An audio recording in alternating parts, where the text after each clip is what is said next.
완공 직전인 아파트를 철거해야 할 수도 있는 사태가 벌어진 검단 신도시 상황이 화제를 모으고 있습니다. 최근 문화재청은 인천 서구 검단 신도시에서 아파트를 짓고 있는 대방건설과 대광건영, 금성백조 등 3개 건설사를 문화재보호법 위반 혐의로 경찰에 고발했는데요. 이 아파트들이 사적 202호 왕릉인 김포장릉의 경관을 해치고 있기 때문이라고 합니다.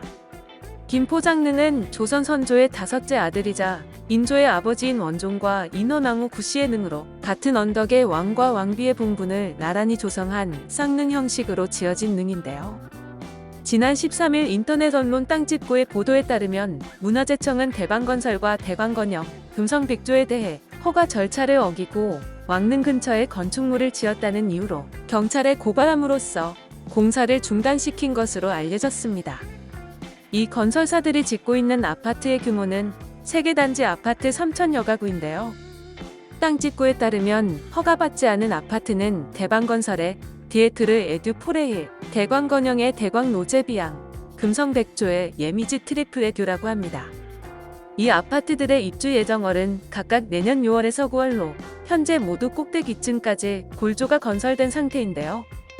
총 44개 동 가운데 보존지역에 포함된 동은 19개 동으로 대방건설이 총 21개 동 중 7개 동, 대광건영이 9개 동 전체, 금성백조는 14개 동 중 3개 동인 것으로 알려졌습니다.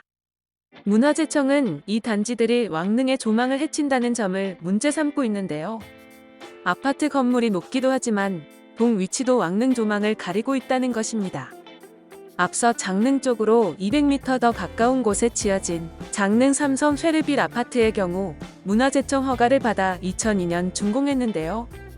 이 아파트는 15층 높이로 최대한 왕릉을 가리지 않도록 한쪽 방향으로 치우치도록 지었다고 합니다. 이 때문에 이번에 문제가 된 3개 단지는 이미 건설된 동을 철거하지 않고서는 조망을 가리지 않도록 설계를 바꾸는 것이 불가능한 상황에 놓였는데요.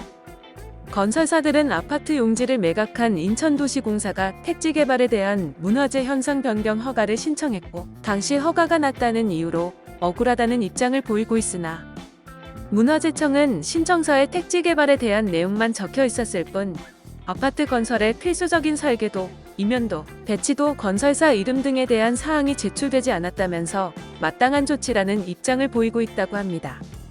문화재보호법을 엄격하게 적용하면 철거까지 가능하다고 하는데요. 문화재 보호를 위해 선례를 남기지 않아야 한다는 의견이 우세할 경우 이미 꼭대기층까지 올라간 아파트를 철거해야 하는 사상 초유의 사태가 벌어질 가능성도 있는 상황입니다. 지금까지 완공 직전인 아파트를 철거해야 할 수도 있는 사태가 벌어진 검단 신도시 상황에 대해 알아봤는데요. 영상을 시청해주셔서 감사합니다. 여러분의 좋아요와 구독은 큰 힘이 됩니다. 지금까지 뉴스킹이었습니다.